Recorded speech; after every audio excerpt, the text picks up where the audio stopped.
Congratulations, you're moving to the next level. Your next opponent is Lamine Yamal. him. This match will always remind me of the 2018 World Cup group stage game Spain versus Portugal, जहाँ पे score हुआ था 3-3 and बड़े भैया का master class आया था. But this time he has to face this youngster and ये गेम पहले भी एक बार हो चुका है जब पोर्चुगल जीत गई थी. लेकिन इन दोनों से ज्यादा ये गेम चलने वाली है मिडफील्ड के ऊपर, क्योंकि दोनों ही टीम 4-2-3-1 का स्ट्रक्चर फॉलो करती है. लेकिन जब बॉल इनके पास होती है गेम में while having the position, structure end game play changes. Spain की जर्सी पहन के बैठा हूं तो सबसे पहले बात करते हैं स्पेन की. स्पेन का जो रिसेंट गेम हुआ था ऑस्ट्रिया के अगेंस्ट, इनका 3-0 score line was hello impressive. पूरे गेम में ऑस्ट्रिया कहीं नहीं दिखी. It was all Spain back and back yet again. कुकुरेया की बहुत अच्छी परफॉर्मेंस थी. पेड्रो पोरो ने सेकंड गोल मारा था and they finish it up, they wrapped it up. I am happy with this performance. But सबसे ज्यादा चीज जो मुझे इंप्रेस करती है स्पेन की, वो है उनका attacking intent and attacking evolution. Group stage याद करो, यूरुग्वे के अगेंस्ट स्पेन के पास यूजुअल पोजीशन थी, लेकिन 6 शॉट्स उसमें से सिर्फ एक ही टारगेट पे था. सऊदी अरेबिया के against 22 shots 8 on target. Cabo Verde के अगेंस्ट 27 और 7 ऑन टारगेट. और ऑस्ट्रिया के अगेंस्ट 23 एंड 10 ऑन टारगेट. 2.8 के एक्सजी पे. जब अपोजिशन पूरी टीम को बॉक्स के आसपास कंप्रेस कर देती थी, तब स्पेन के लिए सेंट्रल स्पेसेस डिसअपियर हो जाते थे. बॉल सर्कुलेट होती थी. पहले गेम में भी बहुत ट्राई किया बट रिजल्ट्स नहीं थे. पोर्चुगल ऑस्ट्रिया की तरह डीप डिफेंड नहीं करेगी और स्पेन को मैन टू मैन प्रेस मत कर देना, क्योंकि ये तुरंत less than 12 seconds ball recover कर लेंगे. हमने देखा है against Austria. Roberto Martinez usually midfield और डिफेंसिव लाइन के बीच कंट्रोल डिस्टेंस मेंटेन करना पसंद करता है. मतलब स्पेन को ना यूरुग्वे जैसा कंट्रोल्ड सेंट्रल ब्लॉक मिलेगा और ना ऑस्ट्रिया जैसी स्ट्रेच डिफेंसिव लाइन. ये दोनों एक्सट्रीम्स के बीच का गेम होने वाला है. स्पेन ऐसे अपोनेंट्स को ज्यादा बेटर खेलती है when the opposition presses you. Midfield और डिफेंस के बीच में नेचुरली थोड़ी सी स्पेस मिलती है. पेड्री, बायना, लमीन यमाल और ओयारज़ाबाल एग्जैक्टली वही जोन्स अटैक करते हैं. अगर पोर्चुगल उन डिस्टेंसेस को मेंटेन रखने में सक्सेसफुल रही तो स्पेन को नेचुरली वाइड डिलीवरीज पे शिफ्ट होना पड़ेगा और वहीं पोर्चुगल कंफर्टेबल होगी. रेनाटो वेगा का तुमने गेम देखा था अगेंस्ट कोलंबिया. एरियली बहुत स्ट्रांग है वो बंदा. स्पेन को पोर्चुगल की डिफेंसिव शेप को पहले थोड़ा सा मूव करना पड़ेगा, उसके बाद ही सेंट्रल गैप्स ओपन होंगे. एंड जहां तक सेंट्रल गैप्स की बात है, तुमने देखा था लास्ट गेम में अभी ऑस्ट्रिया के अगेंस्ट लमीन यमाल के पास 2 चांसेस आए थे एंड दोनों में ही was not on the right wing, he was centre से वो गेम बना रहा था and he could be dangerous there. अब इतनी स्पेन की बात हो गई तो बात करते हैं पोर्चुगल की.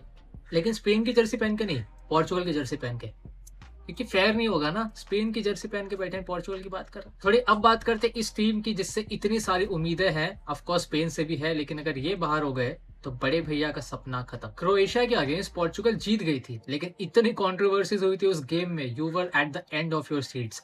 क्रोएशिया बार बार पोर्चुगल को डबल पिवट के आसपास स्पेस फाइंड कर रही थी. जब विटिनिया या जोआओ नेवेस उन्हें प्रेस करते थे, तब सेंटर बैक्स के सामने का जोन टेम्पररी ओपन हो जाता था. लेकिन स्पेन के पास उस क्वालिटी की कमी नहीं है जो उन स्पेसेस को हर्ट कर सकते हैं. पोर्चुगल का इस गेम में biggest Trump card is not Ronaldo. Let me remind you, the biggest Trump card in this match will be Vitinha and Joao Neves. बताता हूँ कैसे. स्पेन को प्रेस करना टफ है, but you only have Joao Neves in your team who can really do it well with the help of Vitinha. Spain का press सिर्फ ball recover करने के लिए नहीं होता, वो पासिंग ऑप्शंस को रिड्यूस भी करता है. विटिनिया उन मिडफील्डर्स में से है जो प्रेशर के अगेंस्ट भी गेम के रिदम लूज नहीं करता. ब्रूनो फर्नांडिस एडवांस पॉकेट्स में बॉल रिसीव करके switch to Leao as soon as possible. Spain के फुल बैक्स नेचुरली काफी हाई पोजीशन लेते हैं, तो राफेल लेआओ के आसपास अटैकिंग थर्ड में 1 वर्सेस 1 सिचुएशन आ सकती है और पोर्चुगल एग्जैक्टली वही चाहेगी. अब इतनी बात कर लिए दोनों टीम्स की, तो let's talk about the battles. It's lamin Yamal versus नुनो मेंडेस. लोग इसको पेस वर्सेस पेस बोलेंगे, but it is more about the decision making. Lamin rarely touch line पे स्टैटिक रहता है, वो इनसाइड ड्रिफ्ट करता है. लास्ट टाइम नुनो मेंडेस पॉकेटेड लमीन यमाल जब स्पेन वर्सेस पोर्चुगल का गेम हुआ था. लेकिन अगर तुम जाओगे क्लब फुटबॉल में तो लमीन ने नुनो मेंडेस की ले रखी थी. ये बैटल जब भी होता है, ऑफ कोर्स सब लोग एज ऑफ द सीट्स होते हैं कि भाई मतलब कौन किसको कटाएगा, क्या नुनो मेंडेस रोक पाएगा the pace. But it is more about decision making. क्या Lamine not just dribbles but final third का आउटपुट उसके लिए बहुत इंपॉर्टेंट है. अगर तुम टैक्टिकल लेवल पे देखो तो एक और स्मूथ एज बटर जैसी राइवलरी यहाँ पे चलने वाली है, which is Pedri versus Vitinha. इतने साल तक यही करते रहेगा कि कौन बेटर है, बट एक मैच डिसाइड नहीं करता कौन बेटर है. ऑफ कोर्स स्पेन के पास भी one of the best midfield है और पोर्चुगल के पास तो ऑफ कोर्स है ही, तो बहुत टूर्नामेंट के पहले बहुत चल रहा था कि कौन सी मिडफील्ड ज्यादा हैवी है। उनके पास जुबिमेंडी आ सकता है बेंच से, और पोर्चुगल का देखोगे तो अपार्ट फ्रॉम दिस 3 अगर कोई भी इंजर्ड हो जाता है या एक का भी खराब गेम होता है तो 2 को गेम चलाना पड़ जाएगा। एक और चीज, ओयारज़ाबाल की मूवमेंट अगेन रूबेन डियास बहुत इंपॉर्टेंट रहेगी। तुमने ऑस्ट्रिया के अगेंस्ट देखा था ओयारज़ाबाल का पहला वाला गोल जब वो पॉकेट ऑफ स्पेस में आया था। So let's see can Ruben Dias and Renato Veiga can deal against Lamine Yamal, Oyarzabal and if Nico William plays, और फरान टोरेस आएगा तो इनका काम ऑब्वियसली आसान हो जाएगा। So this will be a crazy matchup. एक टीम है जिसके पास एक भी वर्ल्ड कप नहीं है और एक टीम है जिसके पास ऑलरेडी एक स्टार है। तो क्या स्पेन आगे जाके यहाँ पे 2 स्टार लगवाती है, और if Portugal disappoints everyone and beat Spain? मेरा प्रेडिक्शन अगर तुम सुनोगे तो I go with Spain and score line would be 3-1।